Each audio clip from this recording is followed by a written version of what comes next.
नमस्कार, मी नेहा. आरआरसी नेटवर्कच्या लेटेस्ट बातमीपत्रात आपले स्वागत. अशा आहेत आजच्या हेडलाईन्स. हेडलाईन्स प्रस्तुत करता Marcus the readymade multibrand showroom. सर्वोत्तम quality, fresh stock, latest designs, reasonable rate. LRT college road, Raghuvanshi Mangal Karyalay के बाजू में, अकोला. काश्मीरपेक्षा हॉट अकोला बरे, ट्रॅव्हल्स एजंट अडचणी. अकोलेकरांनी रद्द केले काश्मीरचे बुकिंग.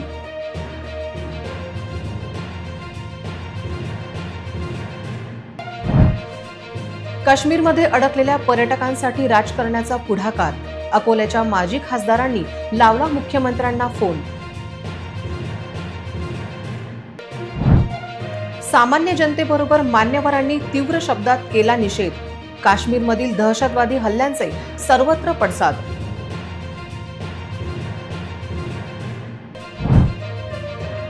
जिल्ह्यात उष्णतेची लाट कायमच, अकोलेकर त्रस्त. शुक्रवारपर्यंत हीट वेव्ह कायम राहण्याचे संकेत. उष्णतेच्या लाटेने भाज्या महागल्या. महावितरणाच्या डीपीला लागली आग.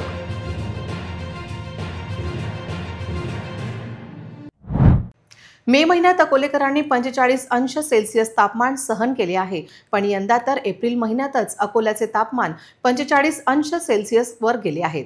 राज्यात आणि विदर्भात आज अकोला सर्वात हॉट शहर म्हणून नोंद झाली आहे. शुक्रवारपर्यंत अकोल्यात उष्णतेच्या लाटेचा अंदाज हवामान खात्याने व्यक्त केला आहे. आता सविस्तर बातम्या. जम्मू काश्मीरमधील पहलगाममध्ये दहशतवाद्यांनी पर्यटकांना थेट लक्ष्य केल्यानंतर जम्मू काश्मीरला जाण्याची योजना आखणाऱ्या लोकांनी त्यांचे प्रवास रद्द केले आहेत. त्यामुळे रेल्वे, विमान सेवा आणि खासगी ट्रॅव्हल्स कंपन्यांना मोठे नुकसान सोसावे लागत आहे. यावर्षी उन्हाळ्याच्या सुट्ट्यांमध्ये पर्यटक सर्वाधिक जम्मू काश्मीरला जाण्यास प्राधान्य देत होते. जम्मू काश्मीरला जाण्यासाठी अनेक प्रवाशांनी 2-2 महिने आधीच, मग ती रेल्वे यात्रा असो किंवा हवाई यात्रा किंवा ट्रॅव्हल्स कंपन्या, आपले आरक्षण निश्चित केले होते. पण काल पहलगाममध्ये दहशतवादी हल्ला झाला. त्यामुळे ट्रॅव्हल्स एजंटना सतत प्रवाशांचे फोन येत आहेत, ज्यामध्ये त्यांना हॉटेल, फ्लाईट आणि रेल्वे बुकिंग रद्द करण्यास सांगितले जात आहेत. अनेक प्रवाशांनी रेल्वे, विमान सेवा आणि ट्रॅव्हल्स कंपन्यांचे आपले आरक्षण रद्द केले आहे.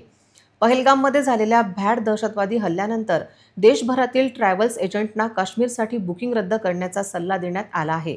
हे पाहता अनेक प्रवाशांनी जम्मू काश्मीरचा प्रवास रद्द करण्यास सुरुवात केली आहे, ज्यामुळे रेल्वे सेवा असो की हवाई सेवा असो व खासगी ट्रॅव्हल्स कंपनी या सर्वांचे नुकसान होत आहे.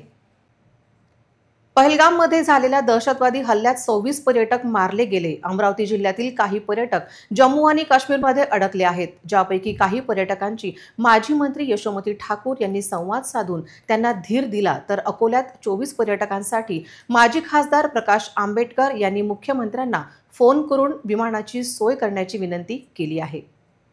जम्मू काश्मीरच्या यात्रेवर अमरावती शहरातील 26हून अधिक पर्यटन गेले आहेत. तथापि मंगळवारी झालेल्या दहशतवादी हल्ल्यात अमरावतीचे सर्व पर्यटक सुरक्षित आहेत. जम्मू काश्मीरमध्ये अडकलेल्या या पर्यटकांशी माजी मंत्री यशोमती ठाकूर यांनी व्हिडिओ कॉलद्वारे संपर्क साधून बातचीत केली. तसेच त्यांना अमरावतीला येण्यासाठी योग्य सुविधा देण्याचे निर्देश प्रशासनाला देणार असल्याची माहिती दिली. नमस्कार. तुमच्या सगळ्यांची माहिती कलेक्टरांना दिलेली आहे मी.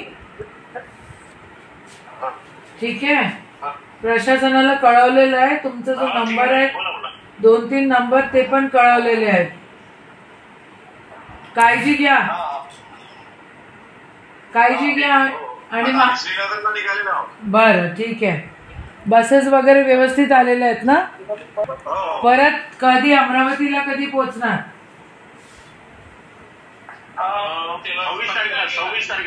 26 ला बरं, ठीक आहे. काही काम असलं तर सांगा. काही अडचण आली तरी सांगा. हा, द्या. हा, नमस्कार. बरे आहे ना तुम्ही? सेफ आहे ना? ठीक आहे. काळजी घ्या. तर अकोल्यात 24 पर्यटकांसाठी माजी खासदार प्रकाश आंबेडकर यांनी मुख्यमंत्र्यांना फोन करून विमानाची सोय करण्याची विनंती केली. काश्मीरमधील पर्यटक आणण्यासाठी राज्य शासनाने देखील पुढाकार घेतला असून मुख्यमंत्री देवेंद्र फडणवीस यांनी या विषयात लक्ष घातले आहे। केंद्र सरकारने पहलगाम येथील दहशतवादी हल्ला गंभीरतेने घेतला आहे। एकाच्या बदल्यात 10 दहशतवाद्यांना कंठस्नान घातले जाईल, अशी प्रतिक्रिया अमरावतीच्या माजी खासदार नवनीत राणा यांनी दिली आहे। तर अकोल्यातील सामान्य जनतेने देखील या दहशतवादी हल्ल्यावर आमचे प्रतिनिधी सुदेश राठोड यांना समीक्ष प्रतिक्रिया दिल्या आहेत। जो आज पहलगाम में जो टेररिस्ट के माध्यम से टेररिस्ट का जो हल्ला किया गया है और जितने भी लोग हमारे जख्मी हुए हैं उनके दुख में हम सभी सहभागी हैं। पर एक चीज मैं जरूर बोलना चाहूंगी कि जिस तरीके से पहलगाम में टेररिस्टों ने ये पूछकर हल्ला किया है कि गैर इस्लामिक है, गैर मुसलमान है और फिर उन पे गोलियां झाड़ी गई हैं, मैं आप लोगों को इतना जरूर बताऊंगी कि वो बांग्लादेश के गैर हिंदू हो या फिर पहलगाम में जिस तरीके से ये पूछकर गोलियां मारी गई हैं टेररिस्ट के माध्यम से गैर हिंदुओं ने, मैं इतना बताना चाहूंगी कि इस देश में भी हिंदुस्तान है और इस देश में भी आप जिसको मानते हैं वो बहुत सारे लोग यहां रहते हैं गैर हिंदू, और जो टेररिस्ट मुस्लिम कई लोग काम कर रहे हैं इस पे, उनको मैं इतना ही बताऊंगी, एक जान की कीमत 10 से होगी और 10 जानों की कीमत हजारों से होगी। आप हिंदुस्तान में रहते हैं ना कि पाकिस्तान में रहते हैं। और इस देश में प्राइम मिनिस्टर नरेंद्र मोदी जी और अमित शाह जी जैसे गृह मंत्री है, हिसाब तो जरूर होगा। ये बांग्लादेश और पाकिस्तान नहीं कि वहां के जो मुस्लिम जिस तरीके से हिंदुओं पे अत्याचार कर रहे हैं और जितने भी वक्फ बोर्ड पे हल्ला पूरे देश में इन लोगों ने मचाया है, उन लोगों को मेरा कहना है, जिस देश की मिट्टी में जन्म आप लोगों का हुआ है, जिस देश की मिट्टी को माथे से आप लोगों ने लगाया है और उसी देश के हिंदुस्तान के हिंदुओं को आप पूछ के ये मार रहे हो कि गैर इस्लामिक है, गैर मुस्लिम है, तो याद रखना इस तरीके का अत्याचार 1 से 10 का होगा और 10 का हजारों से होगा। और हमारे देश के गृह मंत्री ये हिसाब जरूर लेके रहेंगे। त्यांना लक्ष द्यायला पाहिजे आणि त्यातून नाही तर संरक्षण द्यायला पाहिजे। मी या सरकारला विनंती करतो या व्हिडिओच्या माध्यमातून की ज्याप्रमाणे त्यांनी आपल्या हद्दीतून गोळीबार करून आपले भावंड मृत्युमुखी पाडले, त्याच प्रकारे एखादा स्ट्राईक करून यांना सुद्धा त्यांच्याच भाषेत प्रत्युत्तर देऊन मारून टाका। ज्या पद्धतीने केंद्र सरकार म्हणत होतं किंवा 370 कलम हटवल्यामुळे दहशतवाद खतम झालेला आहे, नोटाबंदी झाल्यामुळे दहशतवाद खतम झालेला आहे, तर आज रोजी हा जो हल्ला झालेला आहे याची जबाबदारी केंद्र सरकारने घेतली पाहिजे। केंद्र सरकारची ही जबाबदारी आहे। केंद्रीय भाजपा सरकार पुरस्कृत हा दहशतवादी हल्ला दिसत असून यामध्ये नक्कीच कुठेतरी राजकारण असल्याचं दिसते। कारण सगळीकडे जम्मू काश्मीरमध्ये सैन्य असताना हे अतिरेकी नेमके आले कुठून याचा शोध घेण्याची वेळ आता प्रत्येक भारतीय नागरिकावर आलेली असून सरकारने या हल्ल्याची जबाबदारी निश्चित करावी। सुरक्षा व्यवस्थेची एक कठोर पावले उचलली पाहिजे होती। तिथं सुरक्षा व्यवस्था कमी होती म्हणून हा भ्याड हल्ला झालेला आहे। यानंतर या आतंकवादी प्रवृत्तीला आपल्या भारताच्या जवानांनी प्रत्युत्तर द्यावे व त्यांची कायमस्वरूपी बंदोबस्त करावा। केंद्र सरकारने काही पाऊल उचलाले पाहिजे असं माझं मत आहे। जम्मू काश्मीरच्या जे काल हमला झाला त्या बाबतीत केंद्र शासनानं त्वरित या लोकांना अटक करायला पाहिजे आणि परदेशाच्या विकासाकडे जास्त लक्ष न देता आपल्या भारतातल्या जे काही नागरिक आहेत, सीमेवरचे जे काही आपले रक्षक आहेत, त्यांच्याकडे जास्त लक्ष द्यायला पाहिजे। जिल्ह्यात सूर्याने आग ओकण्यास सुरुवात केली असून आगीच्या लाही करणाऱ्या उन्हाळ्याच्या कडाक्याने नागरिक त्रस्त झाले आहेत। मंगळवारी या उन्हाळ्यातील सर्वाधिक 44.8 अंश सेल्सिअस तापमानाची नोंद झाली। आज देखील उष्मा कायम होता। गतवर्षीच्या तुलनेत यंदा फेब्रुवारी महिन्याच्या अखेरीस उन्हाळा जाणवण्यास प्रारंभ झाला। हवामान विभागाच्या आकडेवारीनुसार अकोल्यात 20 एप्रिल रोजी नोंदलेले तापमान विदर्भात 3ऱ्या क्रमांकाचे होते। उष्णतेच्या लाटेचा प्रभाव विदर्भासह मराठवाड्यातही जाणवू लागला आहे। विशेषतः दुपारच्या वेळेस रस्त्यावर अत्यल्प गर्दी दिसून आली.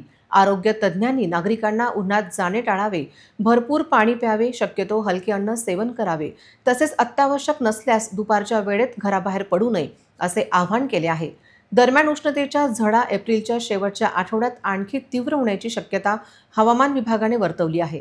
जिल्ह्यात आतापर्यंत 8 दिवस पारा 44 वर गेला. सरासरी किमान आणि कमाल तापमानात चांगलीच वाढ असून त्याचा फटका अकोलेकरांना बसत आहे. सेल्फी पॉइंटसाठी ड्युटीवर जात असताना महिला कॉन्स्टेबलच्या गाडीसमोर अचानक एक बेवारस कुत्रा आल्याने गाडी घसरून महिला कॉन्स्टेबल गंभीर जखमी झाली. तिला उपचारासाठी सर्वोपचार रुग्णालयात दाखल करण्यात आले आहे. अकोल्यातील कुत्र्यांनी नागरिक हैराण असून महापालिकेचे मात्र दुर्लक्ष असल्याचे चित्र आहे. शहरातील डाबकी रोड पोलीस स्टेशनमध्ये कार्यरत महिला पोलीस कर्मचारी सपना गेडाम या दामिनी पथकात कार्यरत आहेत. आज सकाळी त्या सेल्फी पॉइंटसाठी त्यांच्या दुचाकीवरून ड्युटीवर जात होत्या. त्याचवेळी रस्त्यात एक बेवारस कुत्रा त्यांच्या गाडीसमोर आला. कुत्र्याला वाचवण्याच्या प्रयत्नात गाडी स्लिप झाल्याने त्या गंभीर जखमी झाल्या. या अपघातात त्यांच्या हात आणि पायाला दुखापत झाली आहे. तसेच चेहऱ्यावरही मार लागला आहे. परिसरातील नागरिकांनी त्यांना तातडीने उचलून सर्वोपचार रुग्णालयात पाठवले, जिथे त्यांच्यावर उपचार सुरू आहेत. शहरात बेवारस कुत्र्यांची संख्या कमी झाल्याचा दावा महानगरपालिका प्रशासनाकडून केला जात आहे. महापालिकेच्या अधिकाऱ्यांनी रात्रीच्या वेळी त्यांच्या दुचाकीवरून शहराचा दौरा करायला हवा, तेव्हा त्यांना बेवारस कुत्र्यांची संख्या कमी झाली की वाढली याविषयी वस्तुस्थिती समजेल. महापालिकेने बेवारस कुत्र्यांचा बंदोबस्त करण्याची गरज व्यक्त केली जात आहे. इतरही घडामोडींचा आपण आढावा घेणार आहोत, मात्र छोट्याशा विश्रांतीनंतर. सिटी न्यूज सुपरफास्ट आणि RRC नेटवर्कचा धमाका ऑफर. जिंका आयफोन.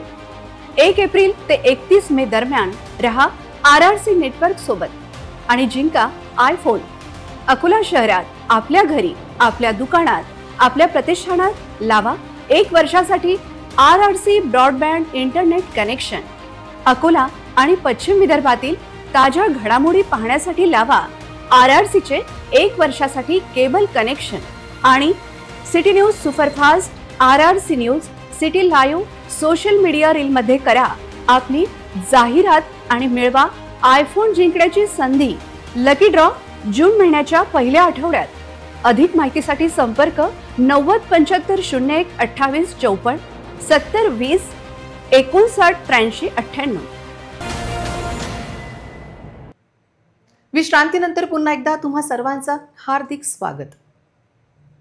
महापालिकेकडून सध्या पावसाळापूर्व नाल्या स्वच्छतेची कामे केली जात आहेत, परंतु सफाईनंतर कचरा वेळीच गोळा करून अन्यत्र नेण्याऐवजी तिथेच ठेवण्यास उपयोग नाही. अशी अर्धवट कामे करून नागरिकांच्या डोळ्यात धूळ फेकणाऱ्याऐवजी योग्य प्रकारे कामे करावी अशी अपेक्षा आहे. कचरा वेळीच उचलला नाही तर पुन्हा नाल्यात जाणार आणि नाल्यात तुंबणार. त्यामुळे स्वच्छता कामावर होणारा खर्च, लागलेले श्रम याला काहीही अर्थ राहत नाही. तसेच स्वच्छता कामावर देखरेख करण्यासाठी स्वच्छता निरीक्षक आहेत, त्यांनी लक्ष देणे आवश्यक आहे. त्याशिवाय गैरप्रकार थांबणार नाही. दुसरीकडे शहरात बरेच नाले अद्याप स्वच्छ झाले नाही, त्याकडे लक्ष घातले पाहिजे आणि शहरवासियांची मागणी आहे. त्याशिवाय होणारी कामे वरवरची मलमपट्टी ठरेल, प्रत्यक्षात काहीच फायदा होणार नाही. महापालिकेच्या वरिष्ठांनी याबाबतीत आढावा घेण्याची गरज आहे. शहरात स्वच्छता सर्वेक्षण करण्यासाठी आलेल्या पथकाने कुठे पाहणी केली आणि कुठे पथक गायब झाले असा प्रश्न पडला आहे. तर शहरात खासगी ठेकेदारांनी लावलेले कर्मचारी नेमकी कुठल्या भागात स्वच्छता करतात असा प्रश्न उपस्थित होत आहे. मूर्तिजापूर तालुक्यातील गावांमध्ये चोरट्यांचा हैदोस सुरू आहे. नागरिकांच्या सुरक्षेचा प्रश्न पुन्हा ऐरणीवर आला आहे. तालुक्यातील कुरुम परिसरात चोरांनी एका घरात घुसण्याचा प्रयत्न केला, ज्यामुळे परिसरात खळबळ उडाली. महिलांनी चोराला पाहून आरडाओरड करताच चोरट्यांनी घटनास्थळावरून धूम ठोकली. चोरीच्या घटना आटोक्यात आणण्यासाठी प्रयत्न सुरू आहेत. लोक रात्री गस्त घालत आहेत, तरी कुरुमला प्रयत्न झाला. गावातील नाझीम शहा यांनी चोरट्यांचा पाठलाग करण्याचा प्रयत्न केला, परंतु चोरट्यांनी अंधाराचा फायदा घेत त्यांच्यावर दगडफेक करीत त्यांना गंभीर जखमी केले. यापूर्वीही कुरुम परिसरात चोरीच्या घटना घडल्या आहेत. या परिसरातील नागरिकांच्या सुरक्षतेचा मोठा प्रश्न निर्माण झाला आहे. यापूर्वी कुरुम गावातील तालिब बेग यांच्या घरातून 85,000 रुपये तर शेख जावेद यांच्या घरातून 2 लाख रुपये व सोन्याच्या दागिन्यांवर चोरट्यांनी हात साफ केला आहे. यापूर्वी झालेल्या चोरीचा तपास पोलीस कासवगतीने करीत असल्याची चर्चा आहे. या प्रकारामुळे पोलिसांच्या कार्यक्षमतेवर प्रश्नचिन्ह निर्माण झाले आहे। वो उधर पीछे छोटी दीवार है ना, अच्छा, वो उस पर से कूद के आया और खिड़की के पास में खड़े हो गया। औरत की नजर गई तो क्या में से वस्ता रहा था। अच्छा, वो नकाब में थे क्या कुछ, क्या बिना नकाब के थे? नहीं, पूरा मुंह को बने हुआ था। मुंह को बना हुआ था? हाँ, पूरा ढाटा मुंह को बना हुआ था, 2 आंखें दिख रही थी बस। अच्छा। मेरा औरत ने बोली मैं चिल्लाऊंगी, जाओ करके उसने दरवाजा लगी तो वैसे भागा हो गया। वो भागा, फिर ऐसा आया, फिर ये अपने कांटे के नीचे सो गया। अच्छा। फिर जब उसके पीछे दौड़े तो 3-4 लोग और आगे भी थे। 3-4 लोगों का ग्रुप है मतलब? 3-4 लोगों का ग्रुप है। मतलब सीधे उन्होंने पत्थर चलाए हमारे ऊपर, सीधे आपके घर तक क्या है वो लोगों? हाँ। अच्छा, किसी को जख्मी हो तो नादिम को पत्थर लगा, उसका सिर फूट गया। अच्छा, अभी हादसा हुआ है ना? हाँ, अभी हुआ है 8:30 बजे तक। 8:30 बजे। शहरातील मध्यवर्ती ठिकाण असलेल्या टॉवर चौकात अवैध वाहतुकीमुळे नेहमीच वाहतूक कोंडी आणि बेशिस्तपणा दिसून येते। शहर वाहतूक शाखा आणि प्रादेशिक परिवहन अधिकारी या गंभीर समस्येकडे सोयीस्कररित्या दुर्लक्ष करीत असल्याने नागरिक त्रस्त झाले आहेत। टावर चौकात दररोज 50 ते 60 अवैध प्रवासी वाहतूक वाहने उभी असतात, परंतु पोलीस शहर वाहतूक शाखा उपप्रादेशिक परिवहन अधिकारी याकडे डोळेझाक करत असल्याचा आरोप वाहतूकदारांनी केला आहे। अनेक वेळा नागरिक त्रस्त होऊन याबाबत विचारणा करतात। सरकारी यंत्रणा कामे करत नसल्याचेही अनेक जण बोलतात। त्यामुळे अनेक वेळा या ठिकाणी वाहतुकीची कोंडी होते आणि रुग्णवाहिकेला जाण्यासाठी मार्ग मिळत नाही। अनेकदा शाळकरी मुलांना शाळेत पोहोचायला उशीर होतो, तर अनेक कर्मचाऱ्यांना कार्यालयात वेळेवर पोहोचता येत नाही। त्यामुळे प्रशासनाने तातडीने लक्ष देऊन कठोर कारवाई करावी अशी मागणी जोर धरू लागली आहे। नागरिकांकडून वारंवार तक्रार करूनही शहर वाहतूक शाखा आणि आरटीओ कार्यालयाकडून कोणतीही ठोस उपाययोजना करण्यात आलेली नाही। यामुळे नागरिकांमध्ये संतापाची भावना आहे। अनेक वेळा आंदोलनाचा इशारा देण्यात आला आहे, असा सवाल आता नागरिक विचारू लागले आहेत। प्रशासनाच्या भूमिकेमुळे सामान्य जनता मात्र प्रचंड त्रस्त आहे। इतरही घडामोडींचा आपण आढावा घेणार आहोत, मात्र छोट्याशा विश्रांतीनंतर। सिटी न्यूज सुपरफास्ट आणि RRC नेटवर्कचा धमाका ऑफर। जिंका आयफोन। 1 एप्रिल ते 31 मे दरम्यान रहा RRC नेटवर्क सोबत आणि जिंका आयफोन। अकोला शहरात आपल्या घरी, आपल्या दुकानात, आपल्या प्रतिष्ठानात लावा 1 वर्षासाठी RRC broadband internet connection. Akola आणि पश्चिम विदर्भातील ताज्या घडामोडी पाहण्यासाठी लावा RRC चे 1 वर्षासाठी केबल कनेक्शन। आणि city news superfast, RRC news, city live social media reel मध्ये करा आपली जाहिरात आणि मिळवा आयफोन जिंकण्याची संधी। लकी ड्रॉ जून महिन्याच्या पहिल्या आठवड्यात। अधिक माहितीसाठी संपर्क 90 75 01 28 54 70 20 59 83 98। विश्रांतीनंतर पुन्हा एकदा तुम्हा सर्वांचं हार्दिक स्वागत। अकोल्याच्या जुने शहरमधील भीमनगर चौकात शॉर्ट सर्किटमुळे एका विद्युत डीपीला अचानक आग लागल्याची घटना घडली। त्यामुळे परिसरात एकच धावपळ उडाली। आज दुपारी विद्युत डीपीने पेट घेतला। महावितरण कंपनीच्या देखभाल दुरुस्तीचा फटका रोज अकोलेकरांना बसत आहे। शहरातील काही भाग अघोषित अभारनियम सुरू आहे, तर दुसरीकडे देखभाल दुरुस्ती अभावी तप्त ऊन आणि डीपी मधून ज्वाळा निघून लागल्याने स्थानिक नागरिकांनी तत्काळ अग्निशमन विभागाला घटनेची माहिती दिली। अग्निशमन विभागाच्या कर्मचाऱ्यांनी तत्काळ घटनास्थळी पोहोचून आग आटोक्यात आणली। डीपीने अचानक पेट घेतल्याने महावितरणने या भागातील विद्युत पुरवठा काही काळ बंद केला होता। त्यामुळे स्थानिक नागरिकांना काही तास त्रास सहन करावा लागला। उन्हाच्या दहाकतेमुळे आग लागल्याचे कारण महावितरण सांगत असले तरी शहरात महावितरणाचे देखभाल दुरुस्तीकडे दुर्लक्ष आहे। त्याचबरोबर ट्री कटिंगच्या नावाखाली केव्हाही भारनियम करत अकोलेकरांना महावितरणने त्रस्त करणे सुरू केले आहे। विदर्भात सूर्य आग ओकत आहे। तापमान 44 अंशाच्या पुढे गेले आहे। तीव्र उन्हामुळे भाजीपाल्याच्या उत्पादनावर परिणाम होत आहे, तर ग्रामीण भागात पाण्याची टंचाई असल्याने त्याचाही परिणाम भाजीपाल्याच्या उत्पादनावर होत आहे। उत्पादक कमी आणि मागणी वाढल्यामुळे भाज्यांचे भाव गगनाला भिडले आहेत। मागणी आणि उत्पादनात तफावतीमुळे भाज्यांचे भाव वाढले आहेत। तापमानासोबतच भाज्यांचे भावही वाढत आहेत। गेल्या काही दिवसभरात गवार आणि घेवड्यांच्या शेंगांच्या किमतीत लक्षणीय वाढ झाली आहे। त्याचबरोबर लिंबाची किंमत तर आकाशाला भिडली आहे आणि 1 लिंबू 5 रुपयांना मिळत आहे। दुसरीकडे या वाढत्या दराचा फायदा शेतकऱ्यांपेक्षा व्यापाऱ्यांना जास्त होत आहे। ग्राहकांमध्ये भाज्यांची मागणी वाढली आहे। अधिक मागणी आणि कमी उत्पादन यामुळे भाज्यांच्या किमतीत वाढ झाली आहे। गेल्या काही वर्षात भाजीपाला उत्पादनाच्या खर्चात लक्षणीय वाढ झाली आहे। त्याचबरोबर मजुरीही बरीच वाढली आहे, पण भाज्यांच्या किमतीत त्या प्रमाणात वाढ झालेली नाही। त्याचबरोबर दुसरीकडे शेतकऱ्यांकडून भाज्या कमी दरात खरेदी केल्या जात असल्याने शेतकऱ्यांचे नुकसान होत आहे। सध्या बाजारात फक्त कांद्याचे भाव स्वस्त दिसत आहेत। कांदा 20 ते 30 रुपये किलो दराने विकला जात आहे, तर बटाटा 40 रुपये किलो दराने विकला जात आहे। टोमॅटो 30 रुपये किलो, हिरवी मिरची काकडी 40 रुपये किलो, फुलगोबी 40 रुपये किलो, वांगी 40 रुपये किलो, गवार 80 रुपये किलो, पालक 40 रुपये किलो दराने विकला जात आहे। भाज्यांचे भाव गगनाला भिडले आहेत, ज्यामुळे सामान्य गृहिणींचे घरगुती बजेट बिघडले आहे। पावसाळा सुरू होईपर्यंत बाजारात हीच स्थिती राहील अशी शक्यता वर्तवण्यात येत आहे। पुन्हा एक नजर टाकूया आजच्या प्रमुख घडामोडींवर। हेडलाइन्स प्रस्तुत करता Marcus the readymade multibrand showroom. सर्वोत्तम quality, fresh stock, latest designs, reasonable rate. LRT college road, Raghuvanshi Mangal Karyalay के बाजू में, अकोला। काश्मीरपेक्षा हॉट अकोला बरे, ट्रॅव्हल्स एजंट अडचणीत, अकोलेकरांनी रद्द केले काश्मीरचे बुकिंग।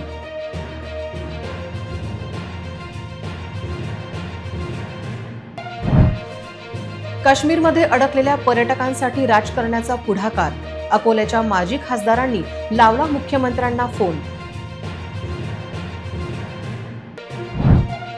सामान्य जनतेबरोबर मान्यवरांनी तीव्र शब्दात केला निषेध, काश्मीरमधील दहशतवादी हल्ल्यांचे सर्वत्र पडसाद।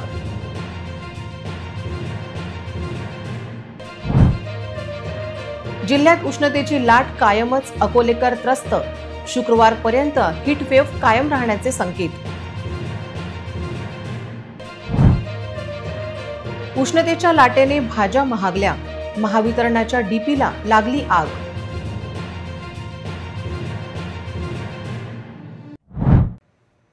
बातम्यांसाठी तुम्ही पाहत रहा RRC न्यूज। 2.25 लाख दर्शकांनी RRC डिजिटल अकोला हे यूट्यूब चॅनल सबस्क्राईब केले आहे, तेव्हा तुम्ही कसली वाट पाहत आहात? तुम्ही पण सबस्क्राईब करा आणि बेल आयकॉन क्लिक करत RRCच्या बातम्या निरंतर पहा। पुन्हा भेटूया लेटेस्ट बातम्यांसह नवीन बातमीपत्रात। तोवर नमस्कार।